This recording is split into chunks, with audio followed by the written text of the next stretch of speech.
विधानसभा उपचुनाव के रिजल्ट आ गए हैं। इस रिजल्ट में जो जीत हार का समीकरण सामने आया है उसने बड़े बड़े उलटफेर के संकेत दिए हैं। नमस्कार, मैं हूं आपके साथ राकेश टंडन और आप देख रहे हैं देश का सबसे पसंदीदा डिबेट शो सबका हिसाब होगा।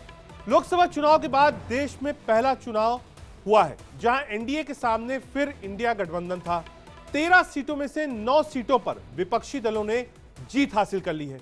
बीजेपी की महज 2 सीटों का ही फायदा हुआ है, जबकि 1 सीट निर्दलीय के खाते में गई है। पहला, अब जरा सिलसिलेवार जो ये रिजल्ट्स आए क्या कहते हैं। पहला, बदला है समीकरण, क्या ये गणित बदल रहा है, किस ओर इशारा है। दूसरा, अयोध्या के बाद बद्रीनाथ में भी क्यों हार गई बीजेपी, जबकि सारे एमपी की सीट्स में बीजेपी जीत गई थी। उपचुनाव का रिजल्ट बीजेपी के लिए क्या टेंशन देने वाला है, इसी मुद्दे पर हम चर्चा करेंगे और हमारे साथ कई खास मेहमान मजबूत रहेंगे। इन तमाम सवालों के साथ आज करेंगे सबसे बड़ी बहस, लेकिन पहले ये रिपोर्ट देखिए।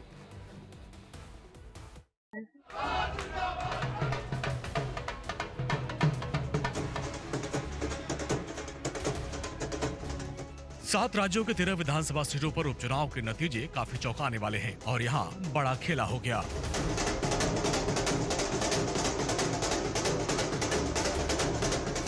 रिजल्ट के इस उलटफेर को राजनीतिक विश्लेषक सत्ता के सेमीफाइनल की तरह देख रहे हैं। 7 राज्यों की 13 सीटों पर उपचुनाव के नतीजों में एनडीए को बड़ा झटका लगा है। 13 सीटों में से कांग्रेस और तृणमूल कांग्रेस ने 4-4 सीटों पर चुनाव जीत लिया। वहीं आम आदमी पार्टी ने पंजाब की 1 सीट पर जीत हासिल की। इसके अलावा 1 सीट पर डीएमके और बिहार में 1 सीट निर्दलीय के खाते में गई। प्रधानमंत्री जी आज शायद किसी विवाह में शामिल हों, उनके चेहरे पे आज मुस्कान नहीं होगी, अच्छा नहीं लगता। 1.5 महीने में 1 महीने में समझ लीजिए दूसरी बार भारतीय जनता पार्टी को देश की जनता मजबूती से कुछ संदेश देना चाहती है। उपचुनाव में जीते हैं, ये विश्वास भाजपा का जनता के बीच का रिश्ता बताता है और खास करके जनता जो सरकार पे भरोसा कर रही है, संगठन के साथ भाजपा की आइडियोलॉजी पर भरोसा कर रही है, ये निश्चित रूप से हम यशस्वी प्रधानमंत्री के नेतृत्व में और मजबूत करने की दिशा में आगे बढ़ेंगे।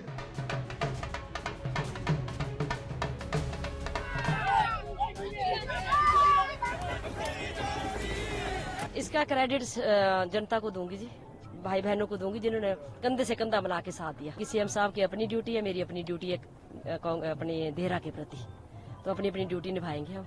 प्रकार का जिस प्रकार का सरकार में षड्यंत्र रचे गए, धन बल का प्रयोग किया गया, ये सब चीजें हमीरपुर की देखते हुए जनता ने निकारी हैं और अपने बेटे को फिर से आशीर्वाद दिया। जीत मेरा नहीं हुआ है, जीत ममता बनर्जी का हुआ है, जीत हुआ है हमारे हरिगुरुचर ठाकुर का हुआ है। जीत एक एक कर्मी जो है, जो वर्कर्स जो है, जिन्होंने सुबह शाम उन्होंने रात दिन सोए नहीं है और उन्होंने हेल्प करा है इस चीज के लिए। बहरहाल विधानसभा उपचुनाव में इंडिया गठबंधन को काफी बढ़त मिली है। विधानसभा के आए रिजल्ट से एक बात तो साफ है कि आने वाले चुनाव एनडीए के लिए एक बड़ी चुनौती होंगे। जाहिर है कि इन सीटों पर एनडीए के घटक दलों को भी कड़ी मेहनत करनी होगी। Bureau report, India daily. By election के जो रिजल्ट्स हैं वो क्या कहते हैं। अभी लोकसभा चुनाव था। लोकसभा चुनाव में जहां पर बीजेपी को क्लीन मैंडेट मिल रहा था, वहां स्टेट के बाय इलेक्शन में सीट्स नहीं मिल रही। इसका क्या अंतर है, क्यों, कैसे जनता सोच रही है, क्या नाराजगी थी वहां पर जहां पर मोदी को वोट मिल रहा था, वहां पर सीएम के नाम पर वोट नहीं मिल रहा है। एक लंबा चौड़ा पैनल हमारे साथ होगा। हमारे साथ मुकेश त्यागी, प्रवक्ता भारतीय जनता पार्टी की तरफ से जुड़ रहे हैं, प्रवीण कुमार, प्रवक्ता आम आदमी पार्टी की तरफ से, आर.के. मिश्रा, प्रवक्ता कांग्रेस पार्टी की तरफ से जुड़ रहे हैं, सूर्य कुमार मैथिल जी राजनीतिक विश्लेषक हमारे साथ हैं, और साथ ही साथ कपीश श्रीवास्तव समाजवादी पार्टी की तरफ से हैं, और किशोर तिवारी जी शिवसेना उद्धव गुट से हमारे साथ जुड़ रहे हैं। बहुत स्वागत है आपका। मैं शुरुआत आर.के. मिश्रा जी आपसे करना चाहूंगा, क्योंकि इंडिया अलायंस को आप भी रिप्रेजेंट करते हैं और विपक्ष की सबसे बड़ी दल है। ये जो बाय इलेक्शन के रिजल्ट हैं, राजनीतिक तौर पर क्या संदेश दे रहे हैं और क्या इंडिया अलायंस को थम्स अप है?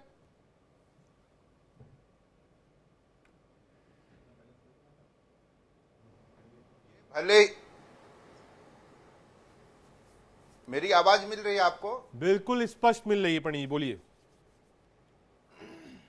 जी जी, देखिए भले ही ये विधानसभा के उपचुनाव हों, लेकिन जो दायरा है वो पूरे देश भर में फैला हुआ है। ठीक आप है। देखेंगे कि तमिलनाडु से लेकर उत्तराखंड और हिमाचल तक और बंगाल क्षेत्र तक ये पूरा का पूरा एक तरह से देश है। और जिस तरह से इंडिया गठबंधन को 13 में से 10 सीटें जनता ने दी है, हाँ। और एनडीए को 2 पर समेटा है, ठीक है। तो ये अपने आप में एक स्पष्ट संदेश है। और दूसरी बात कि हिमाचल में जिस तरह से इन लोगों ने जोड़ तोड़ की राजनीति की, एक चुनी हुई सरकार को भारतीय जनता पार्टी ने जिस तरह से गिराने की साजिश रची थी, उसका जवाब दिया है वहां की जनता ने। पिछली बार जब 6 सीटों पर उपचुनाव हुआ था, तो आपको याद होगा कि वहां भी 4 सीटें कांग्रेस को दी थी जनता ने, और आज भी 3 में से 2 सीटें हमें मिली, और तीसरी सीट भी बहुत कम मार्जिन से हम लोग हारे हैं। और उत्तराखंड में भी दोनों सीटें कांग्रेस को मिली है। तो मुझे लगता है कि हिमाचल उत्तराखंड जैसे प्रदेश की जनता ने कांग्रेस के साथ भरोसा जताया है, नकारात्मक राजनीति करने वाले को फिर से एक सबक सिखाया है, और ये कहा है कि जोड़ तोड़ करना, दूसरे की चुनी हुई सरकार को गिराना और खरीद फरोख्त करके विधायकों को अपने पक्ष में करना, ये देश ठीक है, की आ जनता रहा हूं। एक बार स्वीकार मुकेश नहीं त्यागी जी करेगी, के पास। और ठीक भारतीय है। जनता पार्टी मुकेश को त्यागी जी, इससे क्या सबक ये लेना सेटबैक है भारतीय जनता पार्टी के लिए? अमूमन ऐसा होता है कि जिस स्टेट में आपकी सरकार हो, सारे लोकसभा एमपीज में, उत्तराखंड का की तरफ इशारा कर रहा हूं, बाय इलेक्शन आदमी जीत लेता है। आप देखिए हिमाचल में कांग्रेस पार्टी थी, आप 1 सीट जीते, हिमाचल में कांग्रेस पार्टी ने बाय इलेक्शन में जीत हासिल कर ली। उत्तराखंड में मैं अगर स्टेट वाइज चलूं, उत्तराखंड में क्या गड़बड़ हुआ? अभी लोकसभा में आपने क्लीन स्वीप किया था, सरकार पहली बार ऐसा हुआ था कि दोबारा बनी थी जब से उत्तराखंड का फॉर्मेशन हुआ था। What went wrong, Tyagi ji? देखिए, ये तो हम लोगों को अंतःकरण में झांकना पड़ेगा कि ऐसे कौन से समीकरण में परिवर्तन आया है जिससे अभी लोकसभा में आप देखिए कि चारों की चारों सीट हिमाचल प्रदेश में भारतीय जनता पार्टी। हाँ, ये इसीलिए मैं जो चौंकाने वाली बात यही है कि आप सोचिए ना, जहां पर 9 लाख, 10 लाख, 7 लाख वोटर है, कोई एंटी इनकम्बेंसी नहीं है, और सारी सीट आप जीत रहे। पिछली बार भी सारी सीट्स आप जीते थे, लेकिन विधानसभा में, और पहली बार ऐसा हुआ कि उत्तराखंड में सरकार रिपीट हो रही है, लेकिन बाय इलेक्शन आप बिल्कुल क्लीन स्वीप कांग्रेस पार्टी। नहीं, तो ये मैं समझता हूँ कि देखिए, ऐसा है कि स्थानीय समस्याएं, स्थानीय मूल्यांकन जो है बड़ा बुनियादी तौर से अलग होता है लोकसभा के चुनाव से। और ये आपने उत्तर ऐतिहासिक रूप से भी देखा होगा किस प्रकार से दिल्ली के अंदर भी हम 7 की 7 मेंबर ऑफ पार्लियामेंट सीट जीतते हैं और वहां पर आप पार्टी आ जाती है। तो इसके आधार पर आप किसी निष्कर्ष पे पहुंच जाएं कि हमारा वर्चस्व बन गया, हमारा आधिपत्य जम गया है। मैं ये समझता हूँ कि एक प्रकार से इंडी गठबंधन को एक ऐसी खुशी की लहर पहुंची है, इनसे जो इनको नई ऑक्सीजन, जो नए और जागृत हुए हैं, उसको लेकर के इतने उत्साहित हैं कि गलत मूल्यांकन करने लगे हैं। हिमाचल प्रदेश की स्थिति आप देख लीजिए कि किस प्रकार से वहां पर भी प्रतिभा सिंह और सिखों के बीच में लगातार द्वंद्व चलते आए हैं, और वहां पे हिमाचल प्रदेश में हमने चारों की 4 सीटें वहां पे क्लीन स्वीप की है। वहां पे क्या है, देखिए कि वहां पे जो स्थानीय मुद्दे हैं उसको लेकर के, अब जैसे वहां पे ओल्ड पेंशन स्कीम लेकर के ये लोग जीते, लेकिन वहां पे जो डेट आया है वो 75,000 करोड़ का हिमाचल प्रदेश का आया है। अब जनता को तो जो है India alliance, Tyagi ji, India alliance कह रही है, इंडिया अलायंस के 2 प्रमुख दलों के नेता भी मेरे पास है, मैं जाऊंगा एक छोटा सा कमेंट 30 सेकंड में। वो कह रही साहब, दिमाग भी बदल रहा है, दिल भी बदल रहा है, और मौसम भी बदल रहा है। ये खतरे की घंटी है भारतीय जनता पार्टी के लिए। हमारे लिए, मैं बताऊं आपको, चुनौतियों से हमारे अंदर जो है और बल आता है। ये मैं आपको बता दूं, हम लोग निरुत्साहित नहीं होते, क्योंकि हम तो एक जमाने में 2 थे और 2 से हमने, ठीक है, आ रहा हूं किशोर तिवारी जी की बात। किशोर जी, ये एक जो रिजल्ट है, ये लोकसभा के बाद फिर से उत्साह वर्धन करने वाला है, खासतौर से इंडिया अलायंस।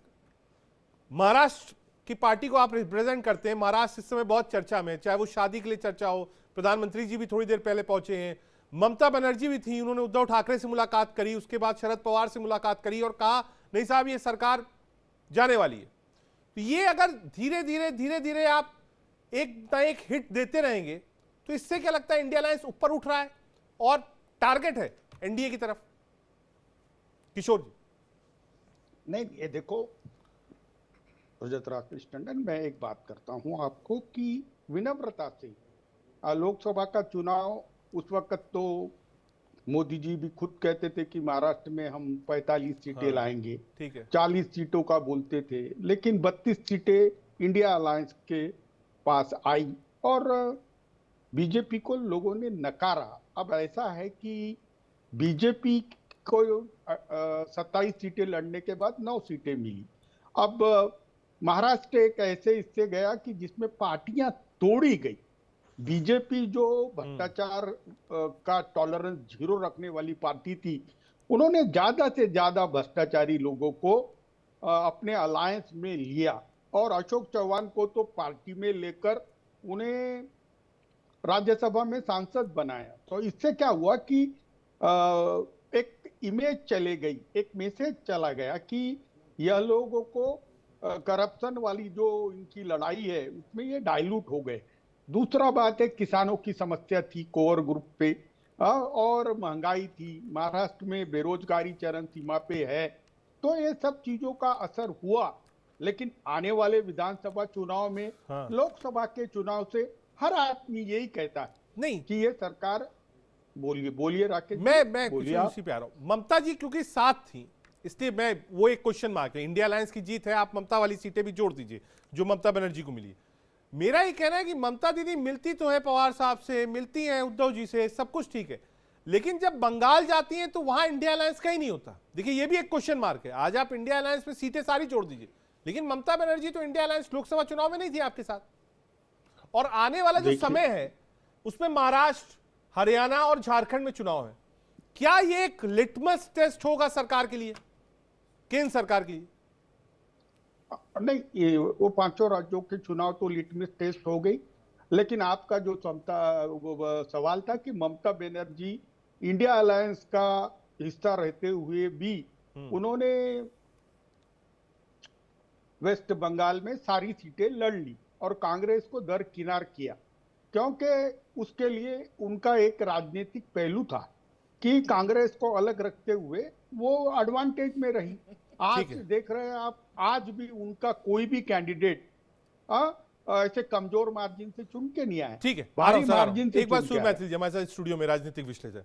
सूर्य मैथिल जी, ये जो रिजल्ट्स हैं बाय इलेक्शन की, हालांकि कंपैरिजन बहुत मुश्किल होता है, जनता कब क्या सोचती है, स्टेट के इलेक्शन अलग होते हैं, एमसीडी के इलेक्शन अलग होते हैं, लोकसभा के अलग होते हैं, बाय इलेक्शन में भी एक अलग किस्म का मूड होता है। लेकिन ये जो रिजल्ट्स आए हैं, अगर आप इसी के एनालिसिस करिए कि नहीं साहब ये रिजल्ट क्या कहते हैं, अगर आप इनको पेपर पर उतारिए, इससे मार्केशन करिए, कोई ट्रेंड इससे देखना चाहिए, तो क्या दिखता है इससे? धन्यवाद टंडन साहब। पहले तो आपको और पूरे देश को भारत माता की जय, वंदे मातरम। और 4 लाइनें मुझे अभी जो सुन रहा था ना मैं, कि पूरे देश के अंदर अब तो इंडी गठबंधन जो है उसका झंडा गड़ गया और बहुत सारी बातें मैं सुना, तो उस पर 4 लाइनें मुझे याद आ रही हैं कि बड़ी कमबख्त है ये गुब्बारे, चंद सांसों में फूल जाते हैं, थोड़ी सी ऊंचाई क्या मिली इनको, ये अपनी हैसियत को भूल जाते हैं। क्योंकि मैंने ये लाइनें इसलिए कही कि अभी शिवसेना उद्धव गुट के जो हमारे नेताजी हैं, उन्होंने अभी एमएलसी चुनाव हुए थे, उसकी कोई चर्चा नहीं करी। उसके अलावा अभी जो प्रोफेसर रंजीत मिश्रा जी कांग्रेस के प्रवक्ता हैं, उन्होंने कहा ऊपर से लेके नीचे तक और आगे से लेके पीछे तक कांग्रेस का झंडा पूरे देश में गड़ गया है। मैं पूछना चाहता हूँ, अभी 5 जो जून को रिजल्ट आए थे, 4 जून को, उस समय में देश के अंदर सबसे बड़ी पार्टी भारतीय जनता पार्टी बन के आई और तीसरी बार देश के प्रधानमंत्री माननीय नरेंद्र मोदी जी बने। ये अपने आप में एक ऐतिहासिक उपलब्धि है। आप समझिए कि 140 करोड़ भारतवासियों ने सबसे बड़ी पार्टी का मैंडेट किसको दिया?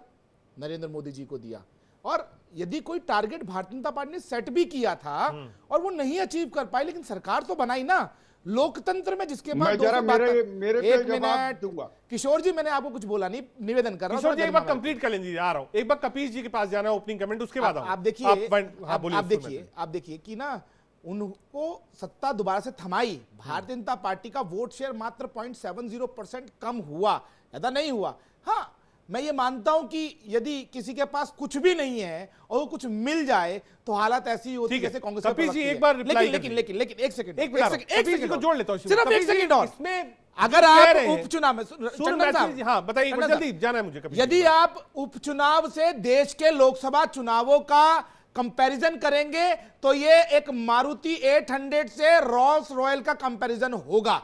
मैं ये मानता हूं पूरे देश में एक साथ चुनाव हुए, ये विधानसभा चुनाव थे। इन विधानसभा चुनावों में क्षेत्र की बहुत सारी समस्याएं होती हैं, बहुत सारे कास्ट कॉम्बिनेशन होते हैं। यहां पर देश के लिए नहीं, वो अपने जो उम्मीदवार है विधानसभा उसके लिए सोचता है। आ रहा हूं कपीश जी के पास। कपीश जी ये कह रहे हैं साहब कंपेयर मत करिए आप, का बाय इलेक्शन था, अभी तो और बाय इलेक्शन होंगे उत्तर प्रदेश में। मेन मुझे लगता है लिटमस टेस्ट होगा, वो बाय इलेक्शन इंतजार कर रहे हैं आपके।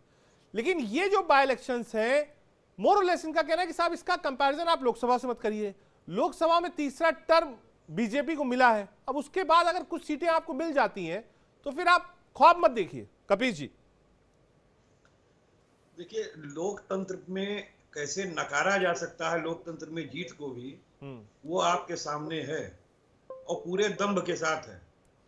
अंतर इतना है कि आईने पे गर्त है, उसको साफ करके चेहरा देख रहे हैं तो उनको अपना नहीं दिख रहा है, और यही हकीकत है। इनके हार का कारण भी यही।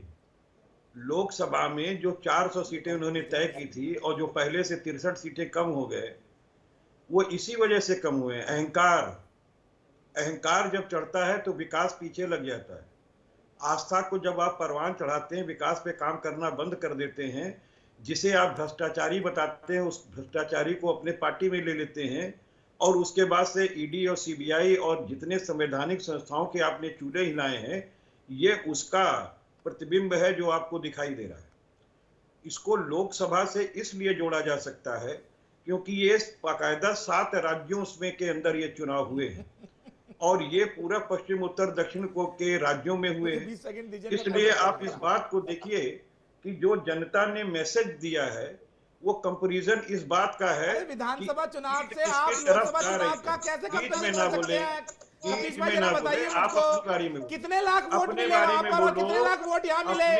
मात्र 400 वोटों से भारतीय जनता पार्टी ने लूज की है। आप मुझे बताइए, वो विधानसभा चुनाव में उपचुनाव था। बोलो मत कह रहे हैं, जब तुम्हारी बारी आएगी कुछ भी आए बात है। आप मुझे घमंड की बात कह रहे हैं, मैं आपसे पूछ रहा हूँ 240 सीटें लेकर भारतीय जनता पार्टी देश की सबसे बड़ी पार्टी बनी, आप क्या कहते हैं? ये तो भाजपा की हार है।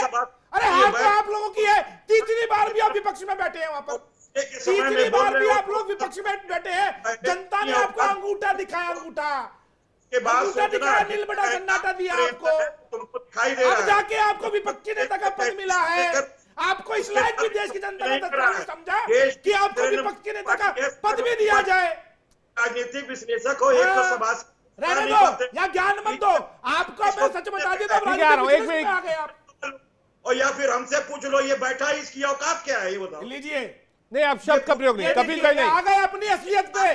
जिस पार्टी पे लगा होगा सपा का झंडा, उसमें बैठा होगा एक गुंडा, और जो भी होगा सपा का प्रवक्ता वो होगा गली का गुंडा।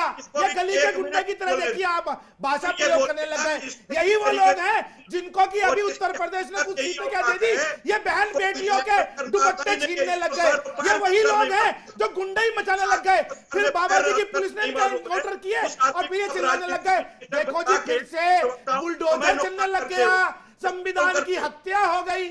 ये गुंडे यहाँ बैठ के देखिए, ठीक है, आ रहा हूँ सुनबैती जी, एक मिनट आ रहा हूँ सुनबैती जी, एक मिनट, ऐसे नहीं चलेगा। कोई व्यक्ति नहीं, व्यक्तिगत टिप्पणी किसी के ऊपर कोई नहीं करेगा।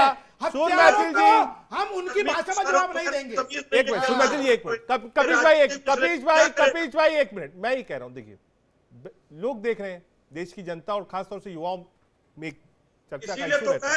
मैं ये कह रहा हूं, एक मिनट सुरकांत, बदतमीजी क्यों कर रहे हो? मैथिल जी गली के गुंडे की तरह, मैथिल जी एक मिनट, चौक पे खड़े हुए चोरे की तरह बदतमीजी। पीसीआर म्यूट कर दीजिएगा, मैं आ रहा हूं, एक बार त्यागी जी के पास जा रहा हूं।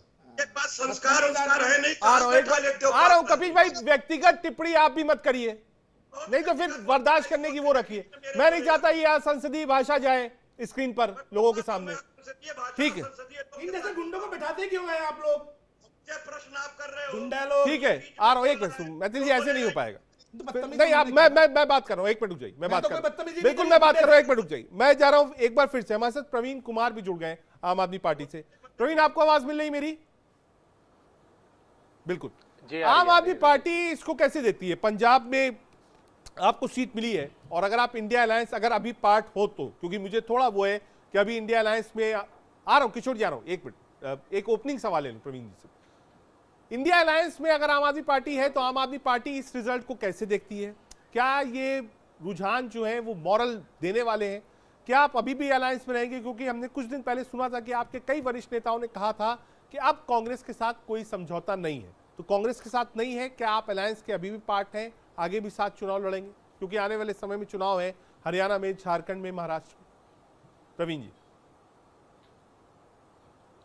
देखिए रजत जी, जिस तरीके से आम आदमी पार्टी पंजाब में जलंधर सीट पे जीती है और भारी बहुमत के साथ जो है 37,000 से ज्यादा वोटों के साथ आम आदमी पार्टी ने वहां पे जीत दर्ज की है, ये अपना में बहुत बड़ा अचीवमेंट है। बताता है कि जिस तरीके से आम आदमी पार्टी की जो नीतियां हैं, बिजली, पानी, शिक्षा, स्वास्थ्य जैसी बुनियादी मुद्दों को आम आदमी पार्टी उठाती हुई है, जनता के से जुड़े हुए मुद्दे लगातार आम आदमी पार्टी उठाती है और उनके लिए काम किया है। ये साफ तौर पे दिखाता है कि जनता जो है आम आदमी पार्टी की राजनीति को पसंद करती है, आम आदमी पार्टी के कामों को पसंद किया और करती है। और पूरी तरीके से आज जनता ने जो है जालंधर की सीट से आम आदमी पार्टी के जिता के उस पर मोहर लगा दी है। और ये बहुत खुशी की बात है कि जिस समय भारतीय जनता पार्टी की गलत मतलब एक तरीके से भारतीय जनता पार्टी की बदले की राजनीति के कारण हमारे बड़े बड़े नेता जो हैं, दिल्ली के मुख्यमंत्री जेल की सलाखों के पीछे, उसके बावजूद भी पंजाब की जनता ने आम आदमी पार्टी को पसंद किया और आम आदमी पार्टी को भारी बहुमत से जालंधर सीट जीते। ये अपने आप में दिखाता है। और जिस तरीके से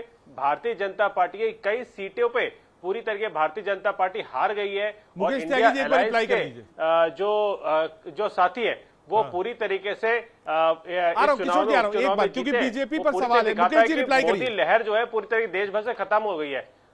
मोदी लहर जो है पूरी तरीके से खत्म हो चुकी है। भारतीय जनता पार्टी की लहर जो है पूरी तरीके खत्म हो चुकी है। जनता ने इनकी प्रवीण जी एक छोटा रिप्लाई ले लो, फिर जाना है किशोर जी के पास, नकार दिया है, आर.के. मिश्रा जी के पास जाना है, को नकार दिया है। त्यागी जी रिप्लाई, लहर खत्म है बीजेपी की। देखिए प्रदीप जी जो है अपने कंधे को बड़े थपथपा रहे हैं। मैं समझता हूँ कि बहुत जल्दी आपकी स्थिति जो है बहुत नाजुक होने वाली है, क्योंकि जिस प्रकार से भ्रष्टाचार का आप लोगों ने नंगा नाच दिल्ली के अंदर किया है, पूरी जनता देख रही है। एक दो जीत से आप इसी निष्कर्ष में मत पहुंचे कि आप पार्टी बहुत ज्यादा लोकप्रिय होती जा रही है। भारतीय जनता पार्टी ने क्यों साथ ही साथ सीटें पुनरावृत्ति क्यों हुई दिल्ली में, साथ ही साथ पार्लियामेंट्री सीट दिल्ली में अगर आपने अच्छा काम किया होता तो पार्लियामेंट में आपकी एक सीट तो आ जाती। प्रवीण रिप्लाई, एक भी सीट नहीं आई, आप एक भी सीट नहीं, आप बुरी तरह से वहां पे हारे। अब आपने कंधे थपथपाने, जरा एक असेंबली जलंधर की सीट आपने जीत करके उसके भी समीकरण में आपको बताऊं क्यों आप जीत गए हैं। तो वहां पे कांग्रेस के साथ आपका गठबंधन नहीं, कांग्रेस को वहां पे आप गाली देते हैं। तो आपका मुझे बताइए कि कौन सा ऐसा आइडियोलॉजिकल इंडी गठबंधन से कहीं पे भी नहीं है। आप देखिए जिस तरीके से आम आदमी पार्टी में लगातार जो है 3 बार भारतीय जनता पार्टी को बुरी तरीके से दिल्ली में बताया, बुरी तरीके से भारतीय जनता पार्टी को आम आदमी पार्टी ने स्कूटर पार्टी बना दिया। 3 विधायक छोड़े थे दिल्ली में आम आदमी पार्टी ने आपके। भारतीय जनता पार्टी इसीलिए पूरी तरीके से खींचे लगातार दिल्ली के लोगों से बदला निकालती है। आप बताइए आपने आम आदमी पार्टी के नेताओं को अंदर क्यों बंद किया हुआ है? आप बताइए आपने मनीष सिसोदिया को अंदर का बंद क्यों किया हुआ? अरविंद केजरीवाल जी को अंदर बंद क्यों किया? हमने बंद नहीं किया, भगवान जैन को अंदर बंद किया, कोर्ट के आदेश से पूरी तरीके से। अरे सुप्रीम कोर्ट ने आम आदमी पार्टी के अरविंद केजरीवाल को सीएम को बेल दी, तब जाके वो कैंपेन उन्होंने 8 दिन के लिए दिल्ली में कैंपेन दिया। एक बार किशोर जी के पास जाना है, आ रहा हूँ त्यागी जी, एक मिनट आ रहा हूँ। मिश्रा जी आपके पास जा रहा हूँ, एक बार किशोर तिवारी जी के पास जाना है। किशोर तिवारी जी आप कुछ कहना चाह रहे थे, ये जो महाराष्ट्र 10 सेकंड में कंप्लीट करूंगा। आ रहा हूं, एक मिनट आ रहा हूं, पूरा समय दिया। एक बार किशोर तिवारी आ रहा हूं, आप ही के पास आऊंगा, बीजेपी की तरफ से आप ही प्रवक्ता हैं। किशोर तिवारी जी, क्या एक लिटमस टेस्ट होगा ये जो आने वाले राज्य हैं जो उनके चुनाव हैं, खासतौर से महाराष्ट्र, झारखंड और हरियाणा, पहले लोकसभा के चुनाव, फिर बाय इलेक्शंस, लोकसभा में भी अगर ये कहा जाए कि सरकार बीजेपी ने बनाई, लेकिन हाँ इंडिया अलायंस ने सोच से ज्यादा प्रदर्शन किया, कहना बिल्कुल गलत नहीं होगा। महाराष्ट्र में जिस तरीके से 2-2 पार्टियों में टूट हुई थी, उसके बाद भी इंडिया अलायंस का अच्छा प्रदर्शन रहा, कोई गलत नहीं है। तो क्या ये जो छोटी छोटी चीजें आ रही हैं, ये एक उसके बाद एक लिटमस टेस्ट में कन्वर्ट होंगी जब विधानसभा के 3 राज्यों में चुनाव होंगे, और क्या उसका इंपैक्ट केंद्र की सरकार पर पड़ेगा, ये आप मानते हैं, या फिर आपको लगता है कि नहीं साहब केंद्र के चुनाव अलग है और राज्यों के चुनाव अलग है, एनडीए को कोई फर्क नहीं पड़ेगा, सरकार चलती रहेगी? नहीं, आपने पहले, मैं जवाब देना चाहता था जो भाजपा के समर्थक राजकीय विश्लेषक है उनका, कि उन्होंने बोला कि किशोर तिवारी जी ने ये नहीं बताया, क्या कहते हैं उसे, नाम भी नहीं लिया उन्होंने ये बताया कि जो एमएलसी के चुनाव हुए थे, तो एमएलसी के चुनाव में बीजेपी ने, महायुति ने, जो अलायंस है उसके 220 विधायक है, तो उन्होंने 9 सीटें लड़ी, हमारे 60 थे तो हमने लड़े, और ऐसा है कि हम 2 सीटें जीतने वाले थे, हमने जीते। अब 4-5 जो अशोक चौहान के, बाबा सिद्दीकी के कांग्रेस के विधायक थे, जिनके नेता बीजेपी में चले गए, वो लोग भी बीजेपी के साथ मिल गए। लेकिन एमएलसी का चुनाव या एमएलए के थ्रू हुआ था, मुझे यही बोलना था, और ये चुनाव जो आम चुनाव हो। लेकिन मैं इस बात से रजत आपके बहुत सरोकार रखता हूं कि नेशनल के लिए मोदी जी को लोगों ने चुना तो राज्य के लिए अपने परिप्रेक्ष्य में वो चुनेंगे। लेकिन आपने जो बोला कि हमारे बीजेपी के प्रवक्ता जो है त्यागी जी, वो अकेले हैं, वो अकेले नहीं है।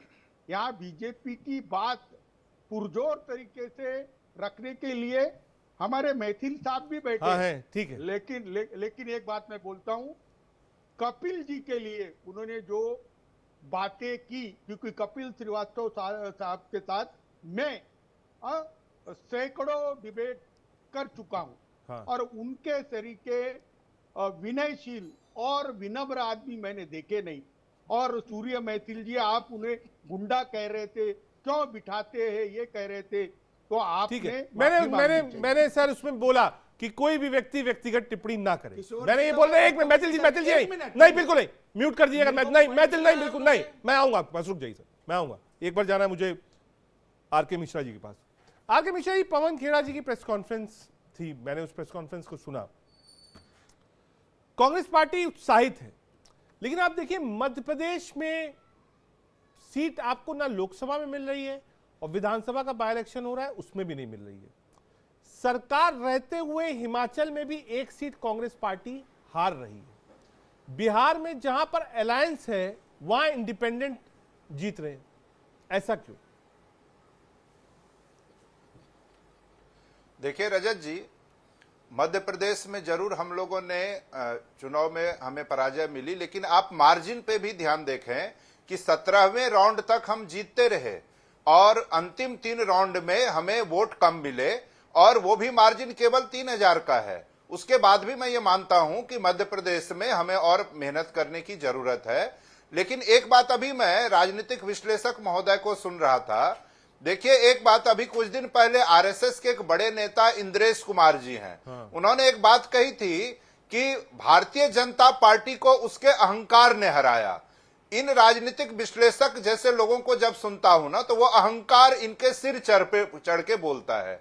आप ये देखिए कि अभी जब 13 सीटों का आप आकलन कर रहे हैं, और हमने बताया ही कि ये पूरे देश भर की सीटें हैं, और कई जगह पर हमें भी शिकस्त मिली है, ऐसा तो है नहीं कि हमने सारी सीटें जीती है। लेकिन ये बात सही है कि उत्तराखंड की दोनों सीटें हमने जीती है, यानी उत्तराखंड की जनता ने कांग्रेस पार्टी पर फिर से भरोसा जताया है। हिमाचल में अभी हुए उपचुनाव में हमने 2 सीटें जीती है, इससे पहले भी हमने 4 सीटें जीती थी। एज अ प्रवक्ता मैं ये समझना चाहता हूं, ये डिफरेंस ऑफ ओपिनियन कैसे होता है कि जब लोकसभा के चुनाव हो, 2 बार हो, 3 बार हो, क्लीन स्वीप करती है एक पार्टी, पहली बार होता है उत्तराखंड में दोबारा सरकार बना लेती है। ऐसी कौन सी मेहनत पिछले 60 दिन में कांग्रेस पार्टी ने करी, या आपको लगता है बाय डिफॉल्ट था कि आप वहां पर बाय इलेक्शंस जीत गए? ये मतलब मैं अपने समझने के लिए, इसको आप अन्यथा मत लीजिएगा। देखिए रजत जी, अभी जो पार्लियामेंट का सत्र हुआ, उस संसद सत्र में आपने देखा होगा कि जिस तरह से एक एक मुद्दा नेता प्रतिपक्ष आदरणीय श्री राहुल गांधी जी ने उठाया, देश की तरफ से उनको समर्थन मिला है, हर मुद्दे पर समर्थन मिला है, चाहे अग्निवीर का मुद्दा हो, और सरकार भी बाध्य हुई उस पर कदम उठाने के लिए। अग्निवीर का मुद्दा हो, बेरोजगारी का मुद्दा हो, नीट जैसे परीक्षाओं में जिस तरह से धांधली करवाई जा रही है उसका मुद्दा हो, और जिसमें आप देखिए कि पूरे देश भर से गिरफ्तारियां हुई, 7 राज्यों में उसका नेटवर्क फैला रहा, उसमें भारत के शिक्षा मंत्री पहले ही दिन कैमरे पर आकर क्या कहते हैं कि इसमें कोई गड़बड़ी नहीं हुई। तो इन लोगों को क्लीन चिट देने की आदत है। तो ये ऐसे मुद्दे रहे, महंगाई का मुद्दा हो, बेरोजगारी का मुद्दा हो, किसानों का मुद्दा हो, या नीट जैसी परीक्षाओं का मुद्दा हो, हमारे आदरणीय नेता आदरणीय राहुल गांधी जी ने संसद में जोर शोर से उठाया, और देश की जनता ने उसका समर्थन किया। तो मुझे लगता है कि अब परिवर्तन की बयार बहनी शुरू हुई है, और कांग्रेस के लिए आने वाले दिन अच्छे होंगे और देश के लिए भी अच्छे होंगे। ये जो अघोषित तानाशाही का दौर है 10 साल में, वो दौर भी खत्म होगा। और क्योंकि उन्होंने भाजपा पर आरोप लगाया है, कभी जिसके बाद आपके पास एक बार मुकेश त्यागी 30 सेकंड में एक बार रिप्लाई कर दीजिए। कहा जो भय है और जो अहंकार है वो बीजेपी को पीछे ले जा रहा है। देखिए कांग्रेस, मैं यही कह रहा हूं कि कांग्रेस जो है अभी भी परिपक्वता नहीं आई है कांग्रेस पार्टी के अंदर। भले उनको आंशिक रूप से थोड़ी सी सफलता प्राप्त हुई हो, जिसको लेकर के ये अपनी आंशिक असफलता को सफलता में परिवर्तित करने की कोशिश कर रहे हैं। इनको एक नई ऑक्सीजन मिली है, इसमें कोई दो राय नहीं। लेकिन आप ये देखिए कि हिमाचल प्रदेश में ही जीत रहे हैं, लेकिन वहां पे चारों की 4 सीट भारतीय जनता पार्टी ने क्यों निकाल ली? तो आप ये अभी तक समीकरण मत लगा करके मत बैठिए कि ये किसी प्रकार का प्रतिबिंब है मोदी जी की पॉपुलैरिटी या लोकप्रियता पे। हमारी स्थिति बहुत मजबूत है और चुनौतियां हमको बहुत पसंद है। आप जितना हमको चुनौती देंगे हम उतने ही स्ट्रॉन्ग होते चले जाएंगे। इस गलती में मत रही है कि आपने जो बाईपोल में कुछ इलेक्शन जीते हैं, महाराष्ट्र में एमएलसी वाले इलेक्शन नहीं जीते हैं। मुझे ये बताइए महाराष्ट्र में हमारी स्थिति एमएलसी में कितनी अच्छी हुई है? तो इस प्रकार के अरल गरल बयान देकर के आप बोल रहे हैं। एक बार रिप्लाई कर दीजिए, फिर मुझे आगे चलना है। हाँ रजत जी, केवल मैं ये जोड़ना चाह रहा था कि अभी 13 में से 2 सीटें भारतीय जनता पार्टी को जो मिली है, जरा उसका भी मार्जिन देख लीजिए। उत्तराखंड में तो नहीं ही जीते, लेकिन जहां जीते उस पर मैं बात कर रहा हूं। हिमाचल में 1500 वोट से जीते और मध्य प्रदेश में 3000 वोट से जीते। तो मार्जिन पे भी जरा ध्यान दे ले। तो इसीलिए भारतीय जनता पार्टी और उनके समर्थकों का जो ये अहंकारपूर्ण उनकी प्रतिक्रिया है, उससे सहमति नहीं दिखाई जा सकती। नहीं, जब सिक्कू जी की सरकार आई थी तो आपके कितने मार्जिन से जीते थे, जरा उसका भी विश्लेषण कर दीजिए। बहुत हल्के मार्जिन से हिमाचल प्रदेश के अंदर बहुत ही हल्के विश्लेषण उस मार्जिन से जीते जाते हैं। तो ये कहना कि साहब आप इनको लेकर देखिए, महाराष्ट्र में भारतीय जनता पार्टी ने जिस तरह से तोड़फोड़ की, महाराष्ट्र की जनता ने आ रहा हूं एक बार कपिल श्रीवास्तव जी के पास आ रहा हूं एक बार कपिल जी के पास। कपिल जी ये अब सिखाया आ रहा हूं निशा जी, आ रहा हूं, एक मिनट रुकेगा प्लीज आ रहा हूं एक बार। नीलपटा सन्नाटा आएगा, जो एकनाथ शिंदे की पार्टी गायब हो जाएगी। ठीक है त्यागी, जा रहा हूं एक बार कपिल जी के पास जा रहा है। कपिल जी ये बात तो हो गई इन 13 सीटों की, लेकिन मेरा अपना मानना है कि जो लिटमस होता है या जो राजनीति का चावल टेस्ट होता है वो होता है उत्तर प्रदेश से। उत्तर प्रदेश में भी बाय इलेक्शंस हैं। जो रिजल्ट उत्तर प्रदेश से आए वो बहुत चौंकाने वाले थे किसी के लिए, और लोगों ने ऐसा एंटीसिपेट नहीं किया था, ना तो पॉलिटिकल पार्टीज ने, ना ही किसी और सेफोलॉजिस्ट ने भी। ये जो यूपी के बाय इलेक्शंस हैं ये क्या शो करेंगे आने वाले समय में? और अगर आज ये रिजल्ट आ रहे हैं तो ये आपका भी मनोबल बढ़ाएंगे कि नहीं साहब ठीक चल रहा है मामला? यहाँ के रिजल्ट 2 बातों को साबित करेंगे। एक तो ये कि दिल्ली का रास्ता उत्तर प्रदेश से जाता है और यहाँ की 10 सीटें बड़ी सीटें होंगी, 10 शुद्ध रूप से उत्तर प्रदेश के अंदर। तो ये निश्चित रूप से ये भी तय करेंगी कि 2027 में जो विधानसभा सीट होती हैं में इलेक्शन होने हैं उनका क्या रुख होगा। दूसरा ये तय करेंगी जो दिल्ली का रास्ता जाता है उसको ये कितनी मजबूती प्रदान करेगी। और एक बात मैं आपको कह सकता हूं रजत भाई पूरी विनम्रता के साथ कि जब उत्तर प्रदेश का रिजल्ट आया था उस समय भी हम लोग कहते थे कि इंडिया अलायंस की 50 सीटें आएंगी, तो कोई मानने के लिए तैयार नहीं था।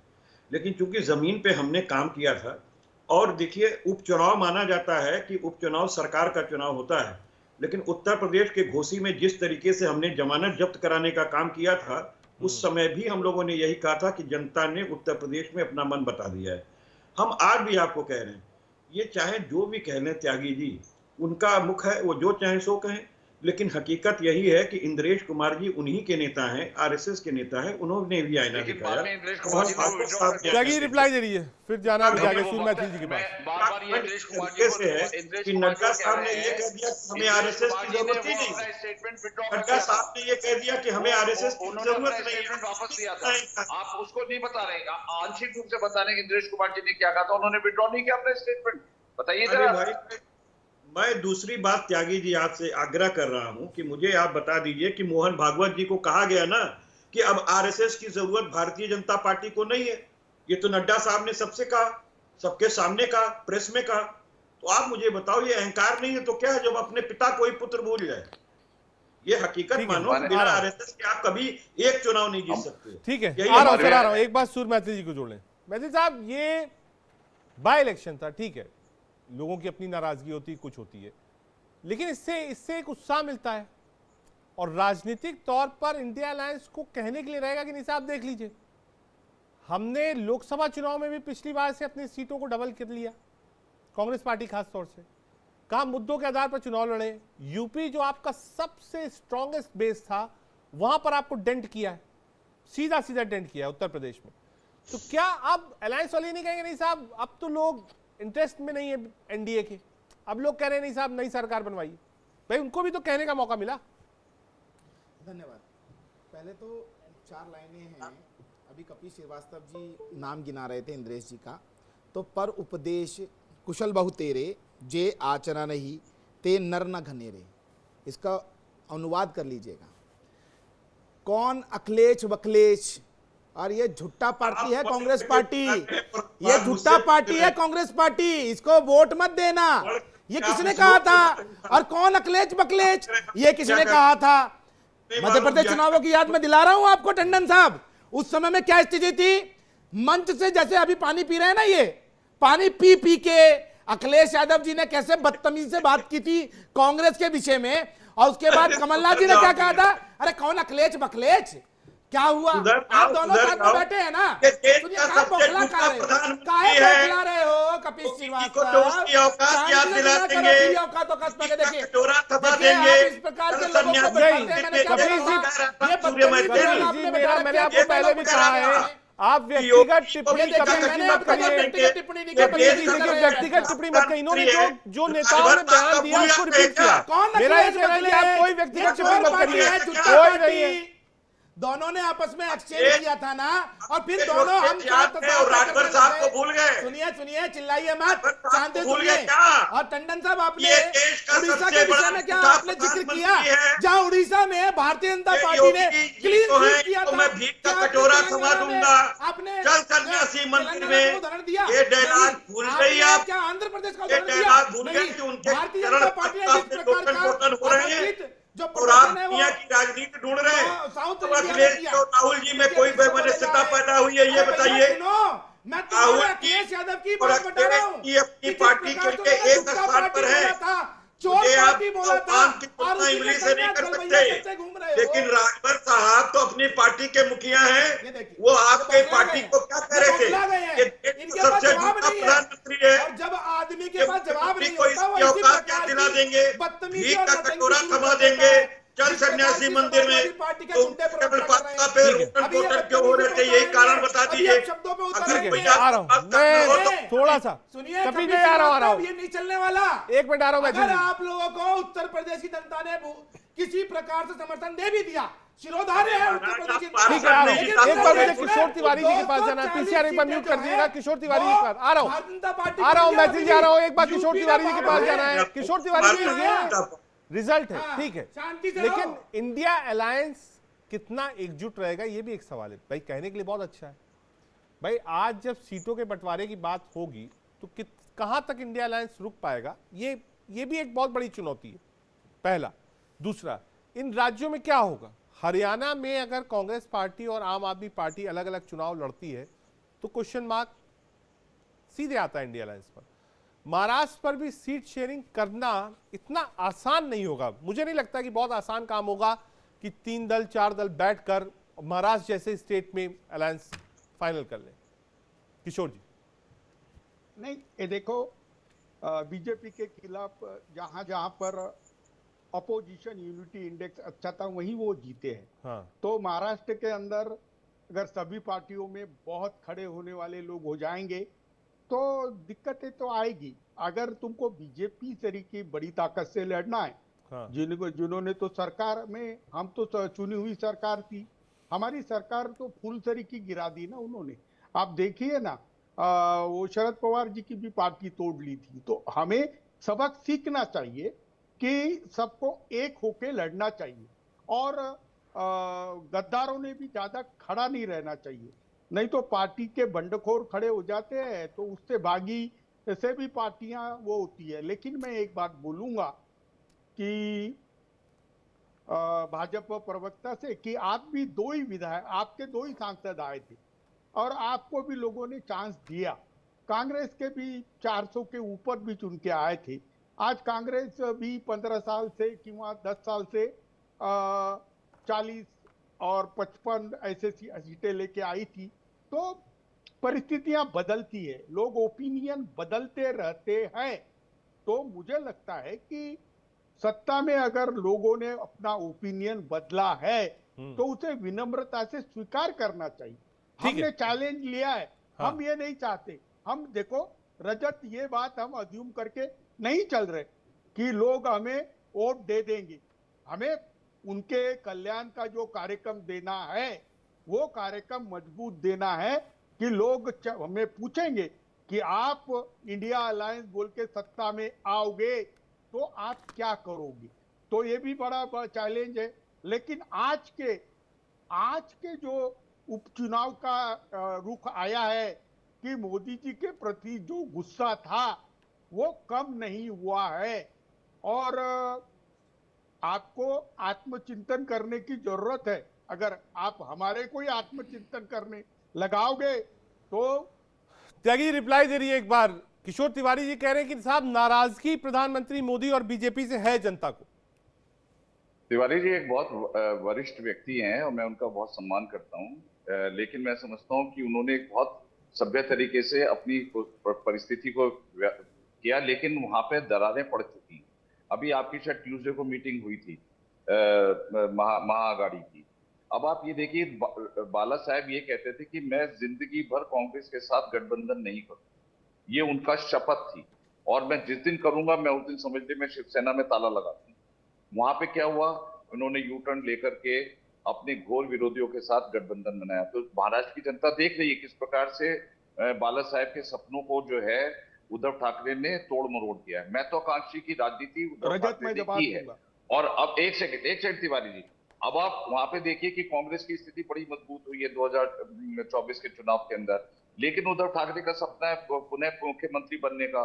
तो ये जो महत्वाकांक्षी का जो अभी झगड़ा होने वाला, भी आपने प्रारंभिक वक्तव्य सही कहा कि अभी वहां की स्थिति इतनी कमजोर और नाजुक है कि महाराष्ट्र की जनता नहीं चाहती कि एक कमजोर सरकार महाराष्ट्र में दोबारा से आए। और वो आप देखें कि जब महाराष्ट्र में चुनाव होंगे फिर से एनडीए की सरकार वहां पर पुनर्स्थापित होगी। जी किशोर जी मैं बात करूं।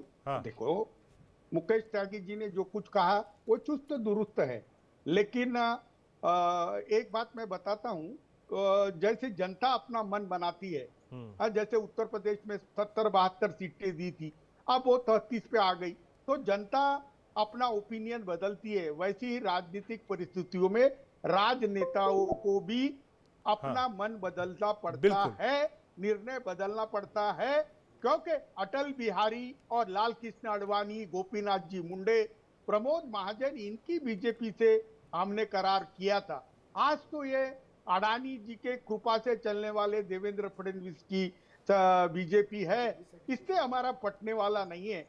हाँ, मैं कहता हूं कि त्यागी जी आप भी जरा जमीन पर आके देखिए किस प्रकार की राजनीति। प्रवीण जी आ रहा हूं, प्रवीण जी आपके पास आ रहा हूं। उससे पहले मैथिल जी कुछ कहना चाह रहे हैं। मैथिल जी 15 सेकंड आप। जी जी देखिए, बहुत वरिष्ठ हैं, आदरणीय भी हैं किशोर तिवारी जी, लेकिन जो अडानी और अंबानी वाली बात लेके आए ना, तो अभी कल की ही तस्वीरें देख रहा था मैं शादी की, किस प्रकार से उद्धव ठाकरे जी अपने पुत्र के साथ अंबानी जी की शादी की, अंबानी जी के बेटे की शादी में पहुंचे हुए थे सब परिवार, और बहुत हंसी खुशी से भी थे। तो ये कैसा आचरण है कि यदि आप किसी को करप्ट बोलते हैं, चोर बोलते हैं, और उसके यहाँ जाकर आप मेहमानी खा के आते हैं, उसके यहाँ जाकर आप दावत खा के आते हैं, उसके यहाँ जाते हैं बड़े बड़े गिफ्ट लेके आते हैं, तो ये तो देखिए तिवारी जी ये नहीं चलता। हमारे एक बार रिप्लाई दे दीजिए आप। ठीक है, आपने कहा था 30 सेकंड। तिवारी रिप्लाई। प्रवीण जी आ रहा हूं उसके बाद आपके पास। देखो, जो किसान आत्महत्या में काम करते हैं, हाँ, जो गरीबों में काम करते हैं, उनको तो ये सब नागवार गुजरा है।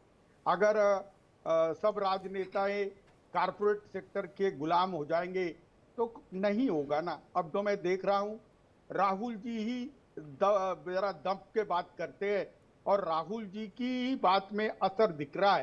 तो मैं हिंदू आपको हिंसक होता है, हिंदू हिंसक होता है, आप सहमत है किशोर जी? जरा बताइए मुझको, हिंदू हिंसक होता है क्या? बोलता हूं बताइए। बताइए। देखो सूर्य जी, मैं आपको बताता हूँ, उन्होंने कहा था कि जो हिंदुओं का रिप्रेजेंट करने वाले ये जो मोदी और ना शाह उन्होंने ये साहब कहा है, था इनको नहीं बोला। हिंदू हिंसक होता है। उन्होंने भगवान महादेव की तस्वीर को संसद में लहराया। क्या ये संसदीय मर्यादाओं का हनन नहीं है? मैं आपसे पूछता हूं, तो बहुत वरिष्ठ हैं, बहुत पुराने हैं, मैं भी आपका सम्मान करता हूं। सर बताइए जरा, ये क्या मंदबुद्धि कार्य नहीं था क्या? आप बताइए, संसद की ये जो व्यवस्था है उसको उन्होंने डिस्ट्रॉय किया कि नहीं किया? मुझे इसका उत्तर दीजिए, जो मैंने लाइन बोली। एक मिनट, देखो शंकराचार्य जी ने उस पर स्पष्ट मिश्रा समीकरण दिया, जी आ रहा हूं। लेकिन पहले प्रवीण जी के पास जाना मुझे। ना मैंने आप एक मिनट मैथिल जी, एक मिनट आ रहा हूं, एक मिनट आपकी छोड़ जा रहा हूं, एक मिनट प्रवीण जी के पास बात घुमा ली एक मिनट मैथिल जी, एक नहीं, मिनट मैथिल जी, उनसे पूछिए ना। पीसीआर म्यूट कर दीजिएगा, प्रवीण जी के पास जाना है। प्रवीण जी, मैं ये जानना चाह रहा हूं, ये जो अलायंस है, इंडिया अलायंस की बात हो रही है, क्या आने वाले चुनाव में भी ये गठबंधन रहेगा? क्या हरियाणा में कांग्रेस आप साथ रहेगी? क्या झारखंड महाराष्ट्र में आम आदमी पार्टी इंडिया अलायंस के साथ खड़ी रहेगी? प्रवीण जी देखिए रजत जी, आज के जो निर्णय, आज के जो परिणाम है, उससे साफ तौर पे साबित होता है कि भारतीय जनता पार्टी का डाउनफॉल जो है वो शुरू हो गया है। भारतीय जनता पार्टी ने पिछले चुनाव में ये कहा था कि 400 पार, लेकिन उसके बाद आई कितनी, 240 भी बड़ी मुश्किल से टच कर पाए। आज के चुनाव में क्या हुआ, भारतीय जनता पार्टी की मुश्किल से 2 सीटें आई हैं 13 में से। पूरी तरीके से भारतीय जनता पार्टी का डिक्लाइनिंग फेज जो है वो शुरू हो चुका है और भारतीय जनता पार्टी को इन हारों से सबक लेना चाहिए। अब उन्हें बेरोजगारी की बात करनी चाहिए, अब उन्हें रोजगार की बात करनी चाहिए।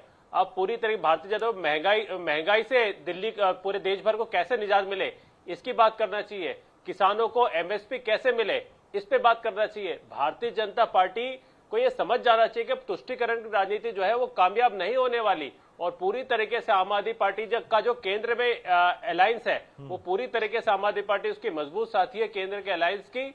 और जिस तरीके से आगे आने वाले समय में जिस भारतीय जनता पार्टी को हराने के लिए जो करना पड़े वो आम आदमी पार्टी करेगी, क्योंकि भारतीय जनता पार्टी ने पूरी तरीके से उसके बाद मिश्रा जी के पास जाना है। मैं ये कह रहा हूँ तभी अपरिपक्व विश्लेषण है। अब आप देखिए 2019 के चुनाव में भारतीय जनता पार्टी ने 303 जीते थे और उससे पहले जब स्टेट इलेक्शन हुए थे तो वहां पे क्या स्थिति हुई थी, हम लोग हारे थे, कई स्टेट पे हम लोग हारे थे, राजस्थान में, मध्य प्रदेश में, छत्तीसगढ़ में। तो उसका प्रतिबिंबित किस प्रकार से हुआ, ज्यादा नंबर से हमारी सीट शायद 2019 के लोकसभा चुनाव में। रजत जी, इसमें क्या होता है, मीठा मीठा गपगप, कड़वा कड़वा थूथू। भारतीय जनता पार्टी वही चाहती है कि जो अच्छा लगे वो तो इनका है, जो अच्छा हो गया वो तो इनका है, जो बुरा हो गया वो ये स्वीकार नहीं करता। यही तो भारतीय जनता पार्टी का घमंड है। देश के जनादेश को आपको समझना पड़ेगा। देश की जनता क्या चाहती है, क्या कह रही है, ये आपको सुनना पड़ेगा। भारतीय जनता पार्टी को सुनने की आदत डालनी पड़ेगी। आप ये नहीं कर सकते कि जो आप कह रहे हैं वही सही है।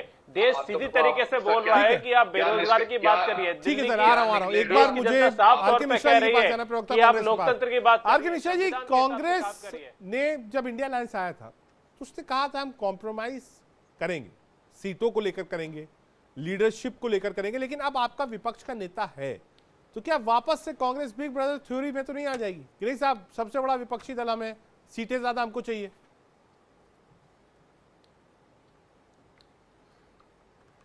रजत जी, लोकसभा चुनाव का भी अगर आप ध्यान दें तो बहुत सारे राज्यों में हमने काफी कम सीटें लड़ी। उत्तर प्रदेश उदाहरण है, बिहार उदाहरण है, बंगाल उदाहरण है, कई राज्यों में आप देखेंगे हमने काफी कम सीटें लड़ी। और अभी भी महाराष्ट्र की बात हो रही थी, महाराष्ट्र में पूरे गठबंधन ने काफी विजय हासिल की, कांग्रेस को सबसे अधिक सीटें मिली, लेकिन उसके बावजूद वहां आपस में बैठकर ही तय होगा कि आगे क्या रणनीति अपनानी है और भारतीय जनता पार्टी के शासन को उखाड़ फेंकने के लिए कौन सी रणनीति कारगर रहेगी। तो उसमें ऐसा नहीं कि कांग्रेस पार्टी कोई एकतरफा निर्णय लेने जा रही है। महाराष्ट्र है, झारखंड है, हरियाणा है, जम्मू कश्मीर है, चारों ही महत्वपूर्ण राज्य हैं। चारों जगह कांग्रेस पूरे अच्छे से चुनाव लड़ेगी और अपने साथियों को भरोसे में लेकर लड़ेगी। एक बात रजत जी, यहां अभी चूंकि सूर्य मैथिल जी एक बात कह रहे थे, ये लोग बार बार देश की जनता को या उनके सामने झूठ परोसना चाहते हैं। हमारे आदरणीय नेता राहुल जी ने छद्म हिंदुत्व की राजनीति करने वाले भारतीय जनता पार्टी को आईना दिखाया था। उन्होंने हिंदू को हिंसक नहीं कहा था। हिंदू और हिंदुत्व के नाम पर जो ये राजनीति करते हैं और देश भर में नफरत फैलाते हैं, उनके लिए उन्होंने बात की थी। और बाद में आपको ध्यान होगा ये भी कहा था कि केवल भारतीय जनता पार्टी और आरएसएस हिंदुत्व का संरक्षक नहीं है या हिंदुत्व का ठेकेदार नहीं है। तो उसको उन्होंने जवाब दिया था। अब सूर्या मैत्री जी को चुप कराइए। ऐसे राजनीतिक विश्लेषक को बुलाने का तो कोई मतलब ही नहीं रहता है जो विश्लेषण कभी करते नहीं और केवल भारतीय जनता पार्टी की गुणगान करते हैं। मैनुअल से चलती है, संसद नियम इनको से चुप चलती कराइए। है और नियम ये अपनी बारी में बोले, ये अपनी बारी में बोले। और दूसरी भारतीय जनता पार्टी के प्रवक्ता तो बहुत शालीन तरीके से बात रखते हैं। ये कैसा राजनीतिक विश्लेषक आपने बुला लिया है जो सुनने को तैयार नहीं होते हैं? तो सुनिए। और एक बात रजत जी और मैं कहना चाहता हूँ, रजत जी, ये जो छद्म हिंदुत्व की राजनीति करने वाले थे ना, इनको आज बद्रीनाथ में भी चुनावी हार का सामना करना पड़ा है। अयोध्या प्रयागराज में भी इनको मुंह की खानी पड़ी है। तो देश की जनता इनको जवाब दे रही है। चाहे बद्रीनाथ में चुनावी हार हो इनकी, अयोध्या में चुनावी हार हो, प्रयागराज में चुनावी हार हो, और बनारस में भी ये बहुत मुश्किल से जीते थे। ये देश की जनता ने देखा। तो ये हिंदू और हिंदुत्व के नाम पे जो नफरत फैलाते हैं पूरे देश भर में, जनता ने इनको बार बार चेताया है, बार बार जवाब दिया है कि देश में नफरत मत फैलाओ। तुरंत अगर चल रहा किशोर है जी तो कुछ कहना चाह रहे हैं। किशोर जी एक वर्ष में समय नहीं मिला लेकिन कि मैं एक बार भी वो मणिपुर गए और आ रहा हूँ, त्यागी जी आ रहा हूँ। मणिपुर ठीक है, मिश्रा जी आ रहा हूँ किशोर तिवारी जी के पास। किशोर जी कुछ कहना चाह रहे हैं? किशोर जी नहीं, मुझे बताइए कि सकारात्मक चर्चा में आप है ना, हमारे जो मिश्रा जी बड़ी गंभीरता से विषय रख रहे थे, तो प्रोफेसर साहब को बोलने नहीं दिया जा रहा था। उधर कपिल श्रीवास्तव साहब को भी रोका जा रहा था। मैं कह रहा हूं कि बीजेपी के 10 साल के पॉलिसीज में जो सीएम साहब दावे करते हैं या पीएम साहब जो बातें करते हैं, तो लोगों में नाराजगी है और लोग आपको नकारे, इस बात को समझ के चलिए और देश के सामने जो कोर इश्यूज है उसको एड्रेस कीजिए, क्योंकि 10 साल तो तुम्हारे बातों में चले गए और 5 साल आए। मैं निर्मला सीतारमण जी को कहूंगा कि जनता का गुस्सा कम नहीं हुआ है। एक मिनट में आपके बीच में बोल रहा हूँ, माफी चाहूंगा। मुझे बताइए, राहुल गांधी जी को हिंदुओं को हिंसक कहना और किसी दूसरे कम्युनिटी पे या मजहब पर एकदम दिल बटा सन्नाटा रहना कहां तक? मिश्रा जी आप रिप्लाई कर दीजिए। कांग्रेस पार्टी प्रवक्ता है हमारे साथ। और के मिश्रा जी, ये पार्लियामेंट्री परंपरा है। मैं समझता हूँ कि उन्होंने अपने आप को बहुत गिराया है और उन्होंने अपनी इस ठीक है।